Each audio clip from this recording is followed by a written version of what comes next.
드리는 상번제와 안식일의 번제, 그리고 매월 초하루 이제 월삭에 드려야 될 번제와 또 이제 속죄, 이제 추가로 드리는 속죄에 대해서 설명을 하신 후에 하나님은 이제 유월절과 무교절 그리고 칠칠절 절기에 대한 그 제사에 대해서 말씀을 해 주십니다.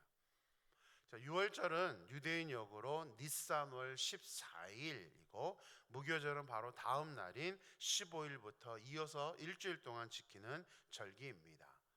현대 태양력 절기로 보면 이제 우리가 보통 알고 있는 부활절 주변 3월부터 4월 정도에 해당됩니다. 자, 6월절과 무교절은 연이어서 지키는 절기다 보니 하나의 절기처럼 느껴지지만 사실은 이제 의미가 다른 그런 전혀 다른 절기입니다. 6월절은 애굽에 있을 때에 장자들이 죽음을 당하는 그 죽음에서 유월된 구원하여 주신 은혜를 기억하는 절기이고, 무교절은 애굽으로부터 해방을 시켜 주신 그 은혜를 기억하는 절기입니다. 6월절은 중요하게 지키는 절기이긴 하지만 무교절을 일주일 동안 지키기 때문에 6월절에는 따로 제사를 드리지는 않습니다. 6월절은 제사보다는 오히려 가족끼리의 단합에 더 초점을 맞추는 절기입니다.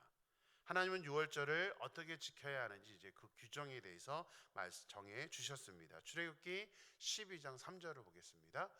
너희는 이스라엘 온 회중에게 말하여 이르라. 이달 열흘에 너희 각자가 어린 양을 취할지니 각 가족대로 그 식구를 위하여 어린 양을 취하되. 자, 6월절은 14일에 지켜지는 하루에 지켜지는 절기이지만 이제 10일부터 식구를 위해서 어린 양이나 염소를 정한 후에 집으로 데려와서 함께 생활을 합니다. 출애굽기 12장 6절에서 9절 말씀을 보겠습니다. 이달 열 나흘 날까지 간직하였다가 해질 때에 이스라엘 회중이 그 양을 잡고 그 피를 양을 먹을 집 좌우 문설주와 임방에 바르고 그 밤에 그 고기를 불에 구워 무교병과 쓴 나물과 아울러 먹되 날것으로나 물에 삶아서 먹지 말고 머리와 다리와 내장을 다 불에 구워 먹고. 자, 어린 양이나 염소는 6월절 당일인 14일까지 간직하였다가 해가 지고 나면, 다시 말하면 14일이 시작되면 양을 잡고 집 좌우 문설주와 임방에 6월절에 있었던 과거 애굽에서 했었던 것처럼 십자가 모양으로 피를 바르고 이제 고기를 삶거나 날것으로는 먹지 못하고 반드시 불에 구워서 무교병과 쓴 나물과 함께 가족들이 먹어야 합니다. 자, 유월절은 자신들의 그 죽음에서 해방하여 주신, 구원하여 주신 그 은혜를 생각하면서 이제 가족들이 함께 음식을 나누고 이렇게 지키는 절기입니다. 자, 구약의 율법과 절기는 메시아이신 예수님을 바라보고 제정을 하셨기 때문에 현재 우리는 유월절을 지키는 게 아니라 이제 구원의 주체이신 예수님을 우리가 생각해서 현대는 부활절을 우리가 지키고 있습니다. 죽음에서 장자를 구원하여 주신 것처럼 예수님께서 우리의 죄를 위해 십자가에서 죽으시고 부활하셨기 때문에 이제 그 부활절을 지키고 있는 것입니다. 6월절이 구원의 은혜에 감격하면서 가족이 함께 음식을 먹으며 축제처럼 지키는 것처럼 사실 부활절, 현대의 부활절도 그렇게 축제처럼 즐겨야 되는 것입니다. 자, 6월절 다음 날인 15일부터 지키는 무교절은 2일 동안, 7일 동안 명절로 지키지는데, 특히 첫날과 7일째가 되는 날에는 아무것도 해서는 안 되고 성회로, 지금으로 말하면 예배로 모여야 합니다.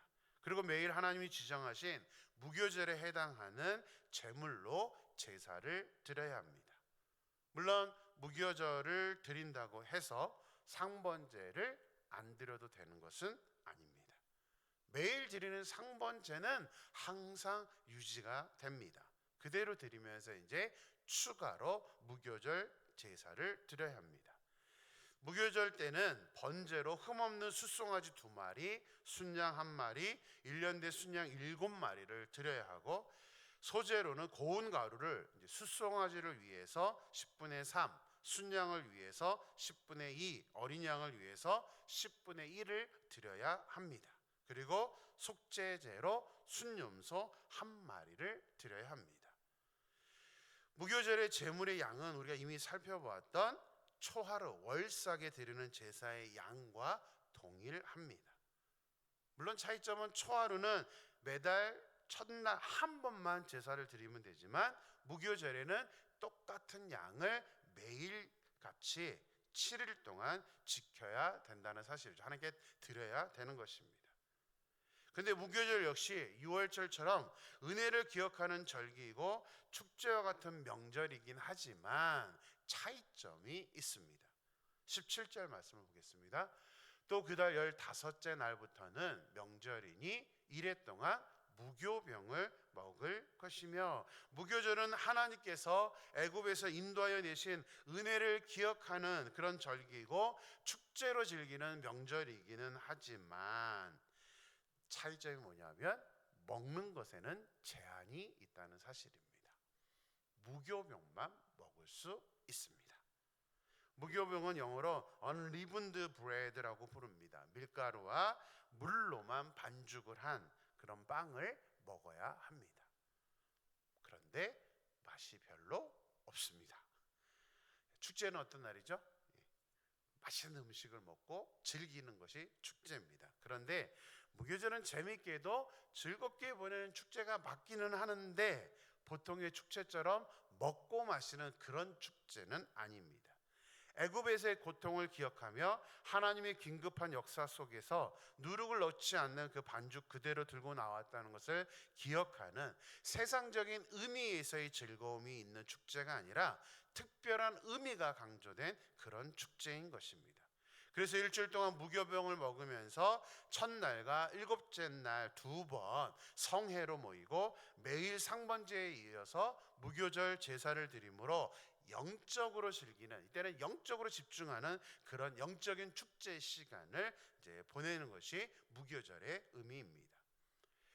무교절이 유월절과 또 다른 한 가지는 무교절에는 특별한 영적인 챌린지가 있다는 것입니다. 미션이 있습니다.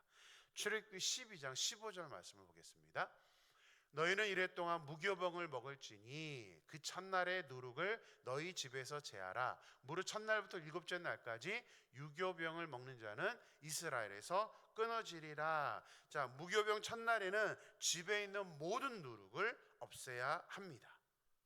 빵이 주식으로 생활하고 있는 이스라엘 문화에서 누룩이라는 것은 집안 곳곳에 있는데, 준비되어 있는데 마치 대청소를 하는 것처럼 집안에 있는 모든 누룩을 없애야 하는 것입니다. 아예 그 전에 만들지도 않아야 되고 그날 당일날은 하여튼 집을 다 뒤져서 있는 누룩을 다 청소를 해야 됩니다.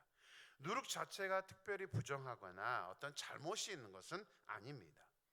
성경에서 누룩은 전염성을 상징하고 죄가 부풀려지는 그 확장성을 상징합니다. 그래서 무교절 첫날은 이 누룩처럼 우리 자신을 뻥튀기 하거나 우리 자신을 높이거나 뭐 이러한 죄악의 모습을 갖지 말라고, 항상 우리가 영적으로 하나님 앞에 정결해야 된다는 것, 겸손해야 된다는 것, 그런 것을 상기시키기 위해서 하나님은 이런 행동을 요구하셨던 것입니다.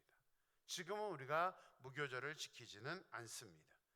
하지만 하나님께서 무교절을 영적인 축제로 즐기게 하셨다는 것을 우리가 기억하면서 우리가 드리는 모든 예배가 사실은 그런 영적인 축제처럼, 무엇보다도 무교절이 그랬던 것처럼 항상 우리가 겸손하게 하나님 앞에 나아갈 수 있는 어떤 그런 우리의 모습으로 이 무교절을 생각할 수 있는, 그리고 우리가 그런 신앙인이 될 수 있게 되기를 주님의 이름으로 축원합니다.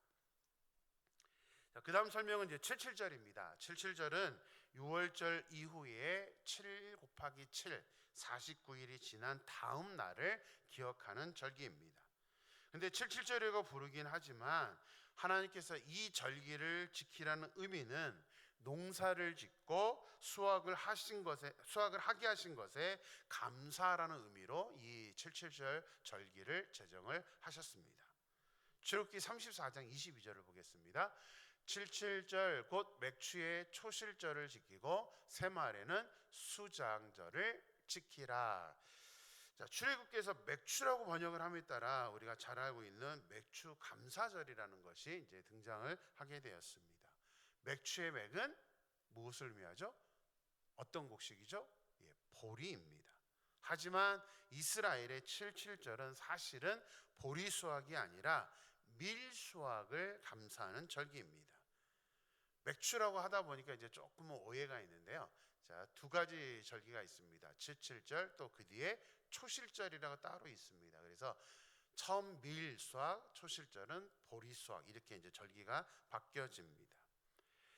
자, 맥주 감사절이라는 이름으로 현재는 이제 지키는 교회도 있고 지키지 않는 교회도 있습니다. 구약의 77절은 이제 신약 시대에 와서는 다른 이름으로 더 많이 불립니다. 바로 오순절, 성령 강림절. 오순도 5 곱하기 순이라는 것은 10이거든요. 5 곱하기 10에서 50일. 77절 다음 날, 또 오순절은 50일째 되는 날, 6월절 기준으로 그렇게 정했던 것은 오순절 날에 성령이 임했기 때문에 이제 신약 시대는 성령의 시대이기 때문에 이제 오순절을 더 의미 있게, 요즘은 이제 성령 강림절, 오순절이라는 표현보다도 성령 강림절로 지키고 있습니다.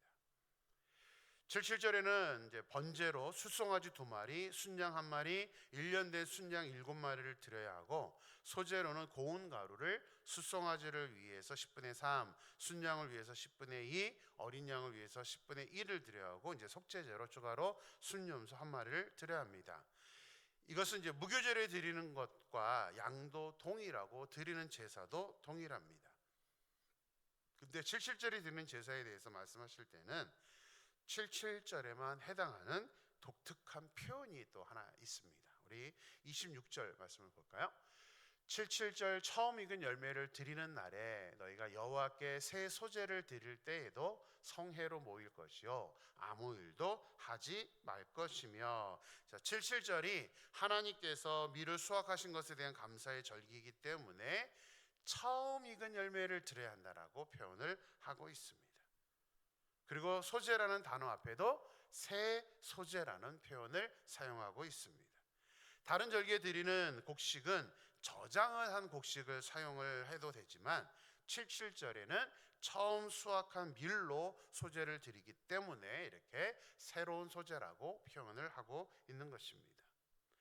자, 상번제부터 안식일 번제, 매월 초하루 월사, 무교절, 77절까지 살펴본 것만 해도 1년 내내 절기가 계속되고 이 모든 절기에 하나님께 드려야 하는 것이 상당히 많다는 것을 알게 됩니다. 물질에 민감한 사람이라면 어떤 부담을 가질 수도 있고 시험에 들 수도 있을 것입니다. 그래서 하나님께서 왜 이렇게 절기를 제정하시고 그러면서도 이렇게 많은 재물을 드려야 한다라고 규정을 정하신 것일까요?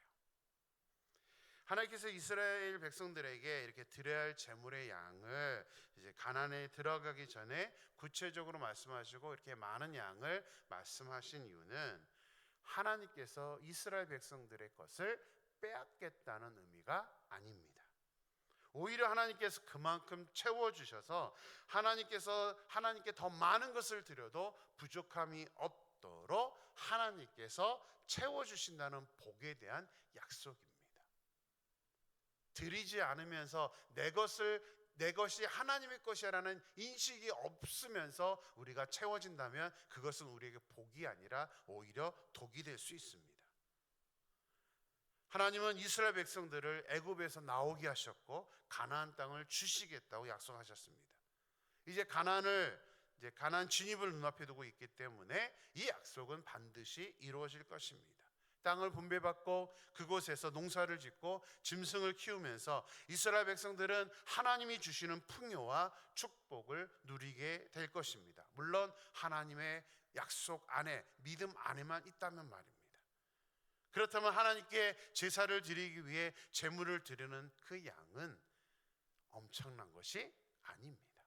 자신들이 받은 것을 생각하면 그 양은 엄청난 게 아닌데 우리는 내가 받은 것은 생각하지 않고 나가는 것을 우리가 계산하다 보니까 이제 이것을 우리가 어렵게 생각을 하는 것이죠.